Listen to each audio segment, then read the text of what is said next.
Hi friends, welcome back to my channel. ఈరోజు కథ నిజాయతీ. అనగనగా ఒక ఊరిలో కృష్ణయ్య అనే పేదవాడు ఉండేవాడు. అతను అడవిలో కట్టెలు కొట్టుకుంటూ జీవనం సాగిస్తూ ఉండేవాడు. ఒక రోజు ఆ ఊరికి సమీపంలో ఉన్న నది ఒడ్డున కట్టెలు కొడుతున్న సమయంలో కృష్ణయ్య గొడ్డలి పట్టుతప్పి నదిలో పడిపోతుంది. తన జీవనాధారమైన గొడ్డలి నదిలో పడిపోయింది అని బాధపడుతూ నది ఒడ్డున కూర్చొని విచారిస్తూ ఉండిపోతాడు. కృష్ణయ్య బాధపడడం చూసిన నదీదేవత కృష్ణయ్య ఎదుట ప్రత్యక్షమై ఏంటి కృష్ణయ్య అలా దిగులుగా ఉన్నావు అని ప్రశ్నిస్తుంది. నేను రోజూ కట్టెలు కొట్టి వాటిని పట్టణంలో అమ్మితే గాని నాకు పూట గడవదు, ఇప్పుడు నాకు అన్నం పెట్టే నా గొడ్డలి నదిలో పడిపోయింది అని దిగులుగా సమాధానం చెబుతాడు.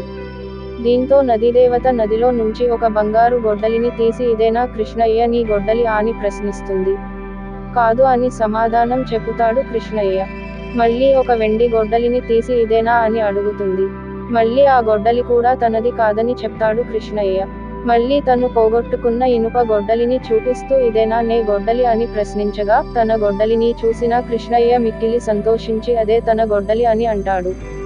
దీనితో నదీదేవత కృష్ణయ్య నిజాయితీకి మెచ్చి కృష్ణయ్యకు ఆ 3 గొడ్డళ్ళు ఇచ్చి మాయమైపోతుంది. నీతి: ఎప్పుడూ కూడా మనిషి నిజాయితీగా ఉండాలి. అలా ఉన్నప్పుడు సహాయం చేయడానికి దేవతలు కూడా వెనుకాడరు.